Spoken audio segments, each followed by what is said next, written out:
We're going to start tear down by removing this hose nipple. Then we'll snatch out these 6 bolts to remove the back cover.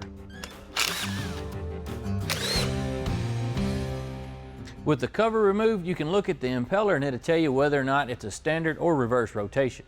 With water pumps, you have 2 different classifications. You have standard rotation, which is clockwise, and reverse rotation, which is counterclockwise.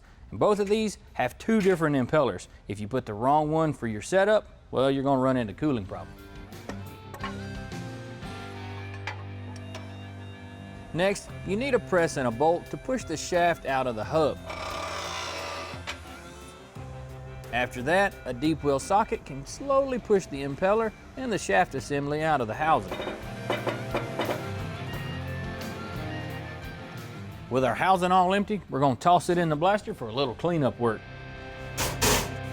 This is when you can remove all that old gasket material, in addition to checking the housing for cracks. A wire brush and some solvent is slower, but also effective.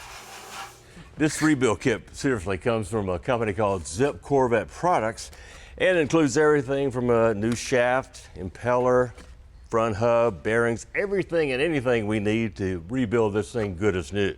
Now, first thing I'm going to do, though, is spray the inside here with some WD-40 to prevent galling.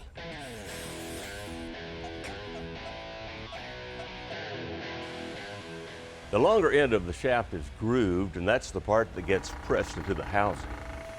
When it's installed, the bearing race part should be flush with the housing. On the other side, a socket will push the new seal over the new shaft. Then you can switch to a bigger socket to get it bottomed out against the housing flange. Next to go on is the fan hub. In the press, position the water pump assembly so the shaft can be pressed into the hub. Measuring from the front of the hub to the inlet, the distance should be 5 5/8. Then press the new impeller over the shaft, making sure the blades don't touch the housing. Using a feeler gauge, you need from 10 to 13 thousandths clearance between the impeller blades and housing. Then simply replace the cover and make double sure the shaft turns freely. Okay, that only took about an hour's worth of work. Now you're ready for paint if that's in your plans. But in any event, you've got an original looking, better performing water pump. Not bad.